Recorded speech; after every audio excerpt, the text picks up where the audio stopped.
Bienvenue dans ce journal, mesdames et messieurs, bonsoir et tout de suite prenons le sommaire.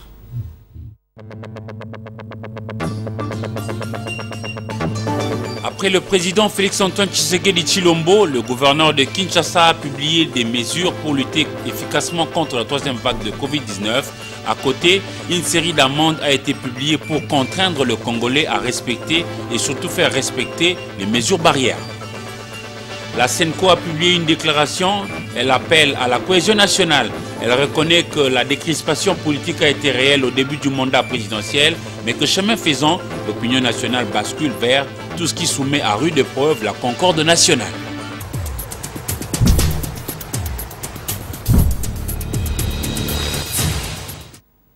Encore une fois, bonsoir. L'opinion se souvient de ce témoignage pathétique d'élèves de Béni au cours de l'entretien que le chef de l'État, Félix-Antoine Tshisekedi, a eu avec le représentant des forces vives locales basées à Béni, dans la province du Nord Kivu. Très touché par les témoignages de ces élèves brutalisés par les forces de l'ordre lors de sit-in d'élèves, le chef de l'État congolais a décidé de transférer l'élève Katungu à Kinshasa pour des soins appropriés. Abigaël, 18 ans, élève en 5e année secondaire en agronomie à Béni, devait être attendu aujourd'hui, mardi 22 juin 2021. Pour rappel, face à la recrudescence de l'insécurité dans la ville de Béni, les élèves de Béni avaient organisé un sit-in devant la maison communale pour demander mieux exiger la présence du chef de l'État, Félix-Antoine Tshisekedi Tshilombo, dans la région. Au cours de cet entretien avec le Force Vive, diffusé en direct sur les antennes de la radio-télévision nationale congolaise RTNC, le président de la République, Félix-Antoine Tshisekedi Tshilombo, avait demandé pardon aux élèves de Béni pour les dérapages de forces de l'ordre lors de l'évacuation policière, tenez-vous pour dire, devant la maison communale de Béni. Abigaël s'en était sorti avec un bras cassé. Le service de l'ordre et de sécurité du village Kachelewa dans la province de Tanganyika ont arrêté plutôt deux véhicules qui transportaient 44 enfants mineurs qui étaient sous l'encadrement de 2 femmes et 2 chauffeurs. On fait le point sur place avec Mathias Makolo Vera depuis Kalemi.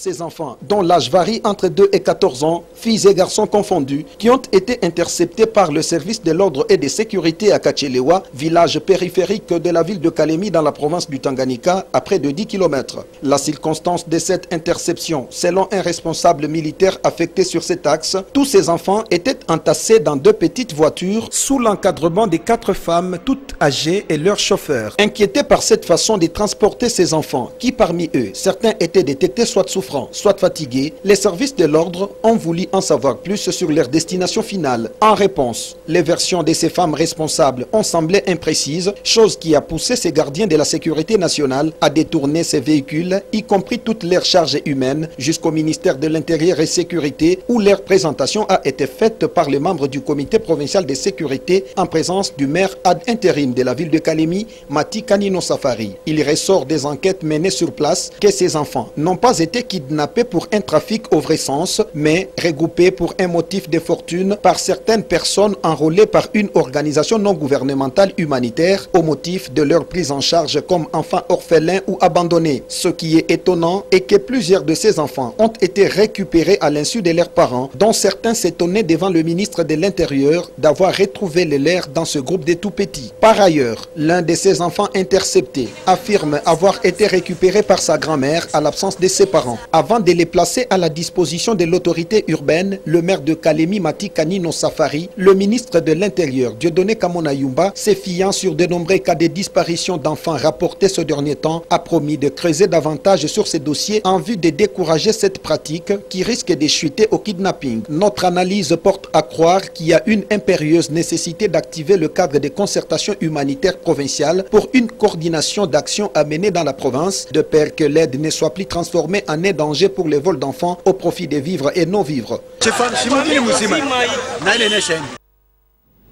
Les évêques catholiques de la Conférence épiscopale nationale du Congo, SENCO, constatent d'un côté et dénoncent de l'autre ce qu'ils qualifient des antivaleurs telles que les tribalismes, le népotisme, l'exclusion des adversaires politiques qui menacent notamment la cohésion nationale en République démocratique du Congo. L'abbé Donatien Cholet l'a dit au cours d'une conférence de presse animée hier au centre interdiocésain situé dans la commune de Lagombi où on retrouve Sylvie Fortuné Moula. Cohésion nationale, soyons unis.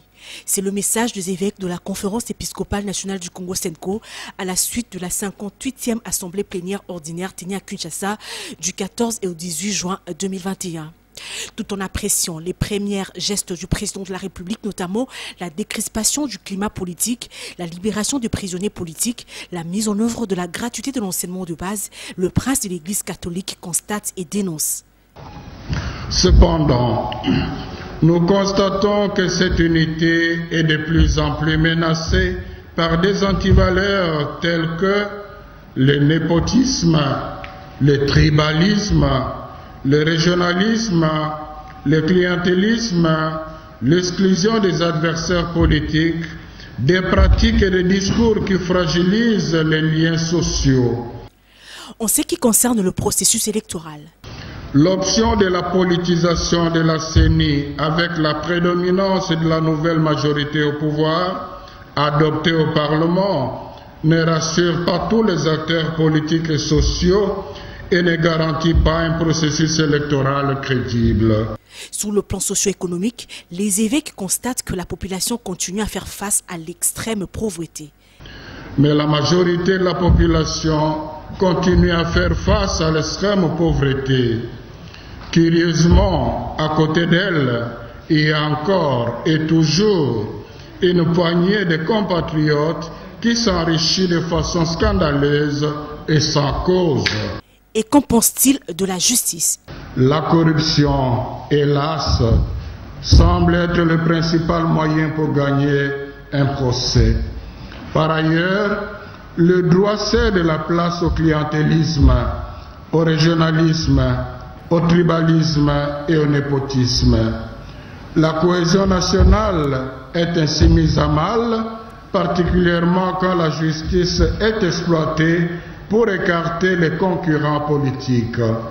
Unis par les sorts, les uns ayant la nationalité congolaise d'origine, les autres l'ayant d'acquisition individuelle, nous sommes tous à titre égal, filles et fils de la République démocratique du Congo, ont conclu les évêques de la SENCO. Le gouverneur de la province de Mai-Ndombe, Paul Mputu Boleilanga, a été déchu de ses fonctions hier et sur le vote sur 18 députés provinciaux présents, 15 ont voté pour la motion de déchéance de ces gouverneurs de Mai-Ndombe et 3 se sont abstenus. Il lui est reproché l'incompétence et surtout le détournement des deniers publics dans cette partie de la République démocratique du Congo. On fait le point sur place avec Marceline Makoumania. Atteint 15 oui, ça signifie que la motion est adoptée et par conséquent, le gouverneur Mputu Paul est déchu de ses fonctions de gouverneur de province de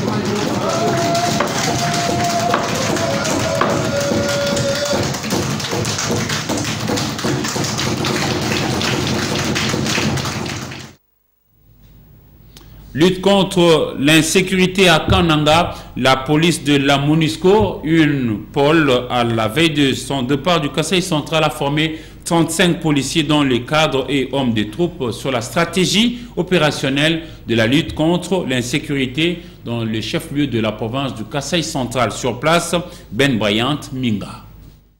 Préoccupés par la sécurité de la population civile, voilà les mobiles qui poussent l'INPOL MONUSCO de former 35 cadres et hommes de troupes de la PNC Kasai centrale dans la stratégie des opérations de la lutte contre l'insécurité à Kananga, mais aussi outiller la police de proximité sur les comportements adoptés au sein de la communauté pour dénicher les malfrats. Séraphin Abba, chef secteur INPOL MONUSCO dans Somo, a invité les participants à cette activité d'apporter une attention soutenue aux cours qui leur seront donnés durant ces 4 jours. Chers apprenants, à la sortie d'ici, vous serez outillés dans le fonctionnement de la stratégie opérationnelle de lutte contre l'insécurité à Kananga, ce qui vous permettra encore de mettre en œuvre dans vos différentes activités la protection des populations et de leurs biens. Le commissaire supérieur provincial Aimé Claude Ouassongolo a salué l'attention que porte l'INPOL MONUSCO sur la police nationale congolaise, malgré que la mission est en train de quitter la province du Kasaï central. C'est la suite à la fin du mandat de la MONUSCO. L'occasion pour lui de briefer aux participants l'objectif des Solican. Vous devez savoir que la stratégie Solican ou l'approche Solican a été mise en place, a été élaborée pour nous permettre, nous police, ensemble, à pouvoir faire face à la criminalité, aux violations des droits humains, ainsi que aux différents maux qui rongent la ville de Kananga. À la fin de cette formation, les participants sont appelés à faire une restitution à leurs pairs pour que la sécurité de la population puisse être assurée avec efficacité et efficience dans la ville de Kananga. Le gouverneur de Kinshasa, Jean-Tini Ngobilambaka, lui, s'en va en guerre contre les Kinois qui s'obstineraient à ne pas respecter le geste barrière édicté par le gouvernement central en vue de stopper la progression rapide du coronavirus dans sa 3e vague réputée très virulente. Marceline Mazé Mwakoumania. Le gouverneur Jean-Tini Ngobilambaka vient de signer un arrêté portant sur les amendes à infliger aux personnes qui n'observeraient pas strictement les mesures contre la Covid-19 dans la ville-province de Kinshasa. 10 000 francs congolais pour défaut de port de masque, 50 000 francs congolais pour violation de couvre-feu, 20 000 francs congolais pour un taxi-moto avec plus d'un passager, 50 000 francs congolais pour transport public avec plus de 50% de sa capacité, 100 000 francs congolais à 1 million de francs congolais pour restaurants dépassant 50% de sa capacité d'accueil aux boîtes de nuit, terrasses et bars ouverts, 10 000 francs congolais pour tout client arrêté, 500 000 francs congolais pour organisation de deuil et veillée mortuaire, 200 000 à 1 million de francs congolais pour mariage, réunion, manifestation, anniversaire avec plus de 20 personnes, 1 million de francs congolais à 2 millions de francs pour ouverture, terrasse, discothèque et bar. Il y va de l'intérêt de tous d'observer ces mesures barrières pour préserver la santé de tous. Et toujours dans les cadres de chercher de quoi mettre sous la dent et nourrir leur famille, plusieurs jeunes de la commune de Kasavubu sur l'avenue Sayo précisément ont choisi pour métier de nettoyer les véhicules matin, midi, soir. Et croyez-moi, cette activité met ces jeunes gens à l'abri de besoins. Le constat est de Patrick Borel Moukindi. Comme dans d'autres communes de Kinshasa, la commune de Kasavubu, précisément sur l'avenue Sayo, hormis les bars, universités et églises, il y a aussi des jeunes de plusieurs avenues et quartiers du coin historique qui ont choisi pour métier de laver de véhicules. Ces laveurs de véhicules sont chargés de nettoyer des voitures, des particuliers ou des véhicules d'entreprise. La tâche consiste à laver aussi bien de l'extérieur de la voiture. La carrosserie, roues, jantes, vitres, phares, clignotants, sièges, coffres intérieurs, des portières, tableaux de bord, sol et tapis des sols à un prix abordable, 2 000 francs, 3 000 francs, 5 000 francs congolais. Ils utilisent l'eau de source et des robinets à l'aide bien sûr des petits seaux. Mais entre eux, il y a une guerre amicale pour gagner des clients. Les autorités communales sont aussi informées de ce travail qui s'est fait le long de l'avenue Sayo, ont-ils martelé. Il n'y a pas de sauts métiers, il n'y a que des sauts de gens, dit un vieil adage. Pour le talent qu'on fait, il y a une solution morotée. Au lieu que ça va des autres des moroboués, ça va Sans travail, il est difficile de vivre. s'est transformé en gangstérisme urbain ou encore s'est réveillé un bon matin pour aller voler, c'est pas bon.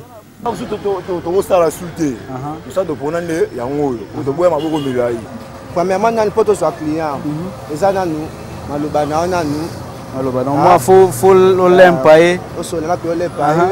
il faut savoir parler pour attirer un client et ensuite faire un travail de qualité. Tous nos clients ont confiance en nous. Ce que nous gagnons ici nous permet de subvenir à nos besoins. Sachez qu'il n'existe pas de formation spécifique pour être laveur automobile. Ces derniers travaillent de façon indépendante. Feu Pepe Kale Yampania a chanté dans article 15 « Chaque homme doit débrouiller pour vivre ». Le stade Patrice Emery Lumumba à Matadi est compté parmi les infrastructures sportives à achever de la dynamique d'un plan B par rapport au stade de Martyrs de la Pentecôte qui est souvent indexé comme étant un stade qui ne répond pas toujours aux normes. Le ministre national des Sports, Serge Kondé, en a parlé au gouverneur du Congo central, Atumatubwana Nkuluki, et suivez ce reportage. La francophonie finisse avec le projet pour nous les rendre. C'est pourquoi nous avons pensé au stade de Lumumba. Reçu par les ministres des Sports et Loisirs, Serge Nkondé, le gouverneur du Congo central, Atumatubwana, avec son ministre des Sports provincial, ont été mis au parfum du choix porté sur les stades Lumumba de Matadi, parmi ceux qui doivent servir d'alternative lors des éliminatoires de la Coupe du Monde. Le ministère national a pensé qu'il faut avoir plusieurs plans par rapport aux travaux qui vont s'exécuter ici au stade de Martyrs. Et que parmi les stades qui rentrent dans le plan B, il y a le stade Lumumba qui est retenu et le ministre a voulu savoir à quel niveau nous sommes, niveau des travaux nous sommes aujourd'hui. À ces jours, ces stades de Matadi demeurent encore un chantier d'où s'impose une évaluation avant d'entamer les travaux pour finalement l'achever. Il y a une commission des experts qui va descendre au Congo central, qui va travailler avec notre ministère provincial des Sports. C'est pour ça que je me suis fait accompagner du ministre des Sports pour voir comment est-ce qu'on doit harmoniser les choses. Le choix porté sur les stades Lumumba est donc une bonne nouvelle pour la province du Congo central qui sait voir offrir l'occasion d'achever cette infrastructure à la grande satisfaction de la population locale. Et nous sommes très contents de voir que finalement le gouvernement de la République vient en rescousse, en appui à ce que la province a déjà commencé à faire pour construire et parachever les travaux du stade Lumumba à Matadi. La dynamique des travaux sera bientôt entamée, d'abord avec les stades des Martyrs, dont les travaux de réhabilitation interviennent d'ici peu. Une rencontre aux allures d'un adieu. Après sa démission à la tête de la Fédération congolaise de football, association FECOFA, en qualité de président, Constant Omari Selemani a échangé avec le personnel de la maison de football. Reportage Papi Katassi.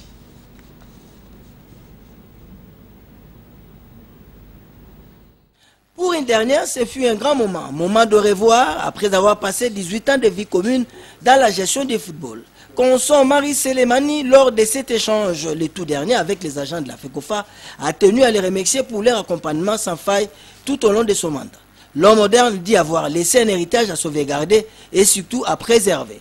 Constant Omari Selemani, un bon père de famille, a marqué les l'union et l'entente qui doivent être préservées, même après son départ de la maison du football congolais. Nous avons passé des années ensemble. Vous connaissez cette maison. Vous connaissez tous. Je vous disais tout à l'heure, vous n'avez pas travaillé pour moi. Vous avez travaillé pour votre maison. Moi, je n'étais que le président. Toi, vous devez protéger votre carrière. Protéger cette maison. Protéger cette maison signifie quoi? Je l'ai dit tout à l'heure, les linges sales se lavent en famille. Bon ça, bon ça. Je sais que c'est un boulot ingrat. Donc, avant la FECOFA, tous les gens qui nous regardent là, Bakofinga. Les gens qui m'attendent dans la carte, une réalité. Une réalité, comme nous avons les amis. Bonjour, Nicolo, depuis que la commission qui a siégé ici a pris une décision, je ne vous dis pas combien d'insultes je reçois chaque jour. L'émotion était vive dans l'assistance. Très affectés par cette séparation, le visage grave, les agents de la FECOFA n'ont pas contenu leurs émotions. À l'unanimité, ils ont tout simplement félicité le président Omari pour son leadership et surtout sa gestion à la tête de l'institution fêtière du football en République démocratique du Congo. Ce n'est qu'un au revoir, 18 ans de vie commune pour l'éclosion du football. Le dernier instant de l'homme moderne a été tout simplement émouvant. L'homme n'occupera plus son bureau ovale au deuxième niveau du bâtiment sous l'avenue de la Justice dans la commune de la Gombe. Près de 2 décennies, Consort Marie aura marqué les faits et gestes de notre football. La structure Sauvons Vœux Club que dirige ou que coordonne le président Moussa Firi a animé une conférence de presse le samedi dernier sur avenue Itaga dans la commune de Kinshasa pour donner sa position dans l'affaire du joueur Zao Matutala, car Vœux Club a perdu 9 points et risque de rater la coupe qui lui était presque déjà acquise. Patrick Borel-Moukindi. Face à la presse, le président de la structure Sauvons Vœux Club, Moussa Firi, a déclaré samedi 19 juin dans la commune de Kinshasa que toutes les pièces présentées par CS Don Bosco dans l'affaire Zao Matutala n'étaient que des copies. Pièces auxquelles les droits ne fait pas foi. Les droits n'a jamais fait foi aux copies et aux documents scannés. Mais parlons-en. Où ont-ils tiré la matière pour inverser le résultat de la rencontre opposa CS Don Bosco à l'AS Vœux Club? Et pourtant, l'autorisation d'utiliser les joueurs Matutala émanait des services de la FECOFA. Nous demandons aux autorités de la ville-province de Kinshasa d'intégrer dans leur dossier la situation de l'AS Vœux Club. Sans quoi, nous nous ferons justice et personne ne dira pas que nous n'étions pas prévenus. Avec nos hommages le plus déférents, nous demandons au chef de l'État, président de la République, garant du bon fonctionnement des institutions du pays, d'instruire ses services afin que l'association sportive Vita Club rentre dans ses droits. J'ai dit et je vous remercie. Entre jalousie et rivalité, Vita et Mazembe marquent l'histoire de la Ligue nationale de football en étant à l'affiche pour les sacres. Les trophées aiguisent les jalousies, les prétentions excitent les rivalités, mais ne forcent pas à l'inamitié. Herman Bonyo Liumba, président de la Fédération congolaise des rugby, FECO Rugby et membre du comité exécutif de rugby Afrique, a fait les comptes rendus de ce qu'a été le tournoi de repêchage organisé récemment au Burkina Faso. On fait le point avec Ndaye Ilambouchi. Le président de la commission académique et développement de rugby Afrique, Herman Mbonyulumba, a supervisé le tournoi de repêchage qualificatif pour la Coupe du Monde. Ce rendez-vous de la balle ovale s'est déroulé à Ouagadougou, précisément à Burkina Faso, du 3 au 13 juin 2021. Le haut représentant du président de rugby Afrique, Herman Mbonyulumba, fait le bilan de cette compétition. Alors j'y étais effectivement pour représenter le président de Rugby Afrique parce que il a eu un empêchement des dernières minutes, donc on m'a demandé au pied levé en tant que membre du comité exécutif de Rugby Afrique et le président de la Fédération congolaise de rugby d'aller le représenter à ce tournoi que j'ai présidé. Et ce tournoi s'est plutôt bien déroulé dans l'ensemble. Alors oui, effectivement, il y a eu des vainqueurs. Il y a eu le Burkina pour le tournoi masculin qu'il a emporté face au Cameroun par 17 à 14, et puis il y a le tournoi féminin qui a été remporté par le Cameroun face toujours au Burkina, donc pays organisateur, par 35-0 je crois. Voilà, donc tout s'est très bien passé. On a déploré évidemment l'absence du Nigeria qui au dernier moment s'est fait suspendre par le board de Rugby Afrique, puisque le ministre nigérian a décidé de suspendre le président de la fédération légalement élu du rugby nigérian pour mettre en place un comité qui semble correspondre plus à son obédience, donc des pratiques que nous n'acceptons pas à Rugby Afrique. Donc, nous avons dû suspendre le Nigeria, donc il a raté ces tournois et l'opportunité d'aller à la Coupe du Monde. Par contre, le Burkina a bien saisi sa chance puisqu'il est maintenant qualifié. En sa qualité de président de la Fédération congolaise de rugby, Herman Mbonyulumba confirme son soutien à l'équipe nationale de la RDC de la version féminine. Et puisqu'on a été à Ouagadougou au Burkina Faso, prenons l'actualité africaine avec notre partenaire The Voice of America, VOA.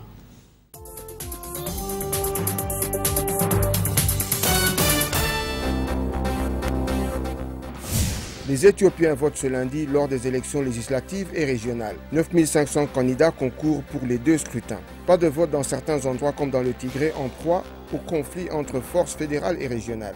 Dans la région Oromia, les partis d'opposition boycottent le scrutin pour protester contre l'emprisonnement de leurs dirigeants.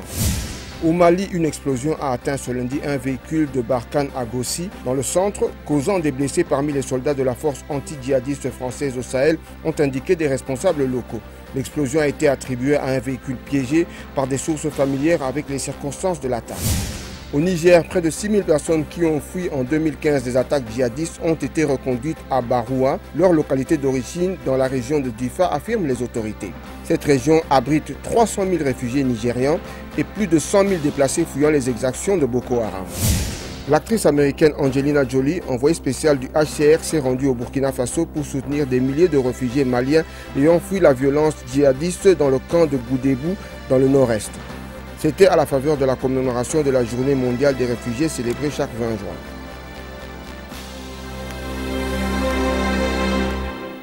Au-delà du continent africain, sachez qu'hier, 21 juin, le monde entier a vibré au rythme de la Journée mondiale de la musique. On prend ça en image.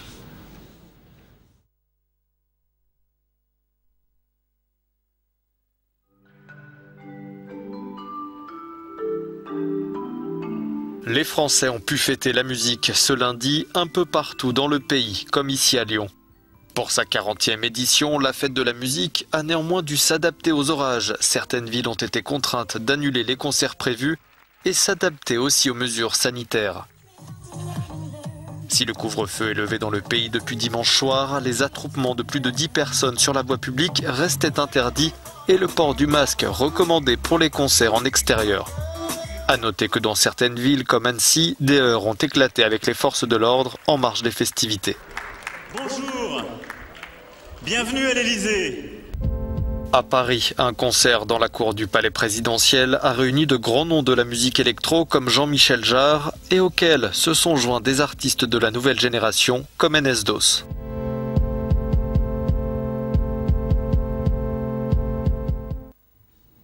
On revient à Kinshasa pour lire la presse parue aujourd'hui dans la capitale congolaise dans une sélection et un commentaire signé pour vous par Polydor Patrick Ngaziami. Revue de presse.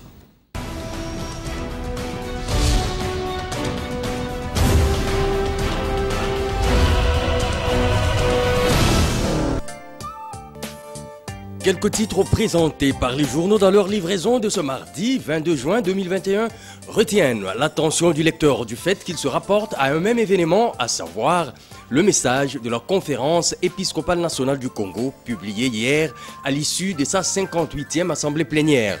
Mais l'actualité, c'est tout d'abord la promulgation de la loi prorogeant l'état de siège dans les provinces de l'Ituri et du Nord Kivu. En effet, écrit l'agence congolaise de presse, le président de la République, Félix Tshisekedi, a promulgué la loi qui proroge de 15 jours les dits états de siège pour endiguer l'insécurité persistante dans cette partie de la RDC, au terme d'une ordonnance lue lundi 21 juin 2021 lors de l'édition du journal de 20h sur les antennes de la RTNC et qui prend cours à partir de ce même jour.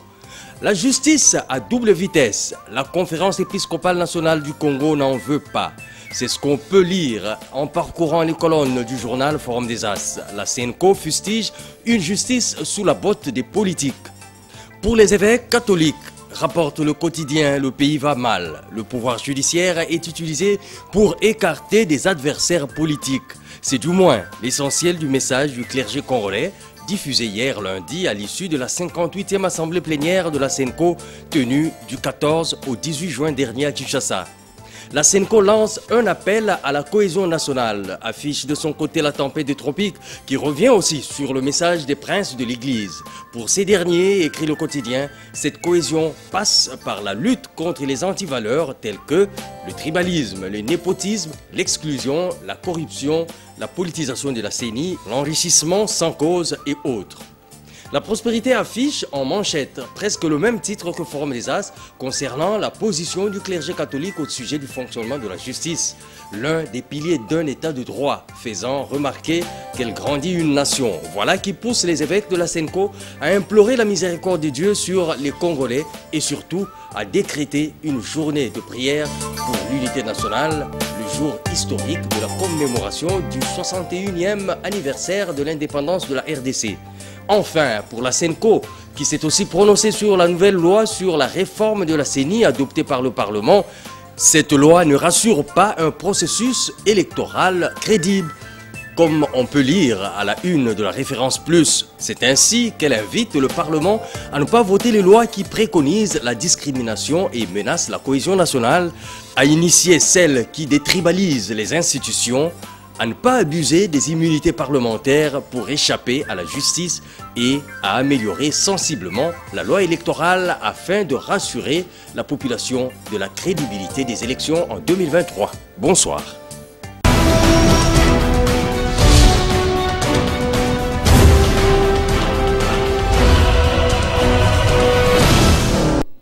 Nous allons bientôt nous séparer, mais avant, prenons ces rappels de titres, mesdames et messieurs.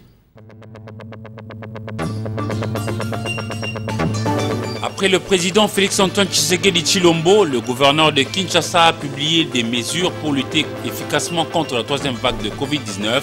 À côté, une série d'amendes a été publiée pour contraindre le Congolais à respecter et surtout faire respecter les mesures barrières.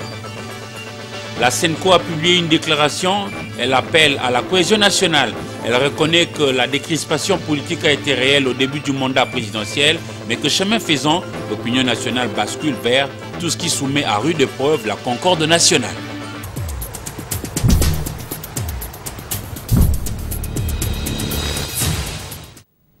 C'est la fin de ce journal, mesdames et messieurs. Merci à vous de l'avoir suivi et au revoir.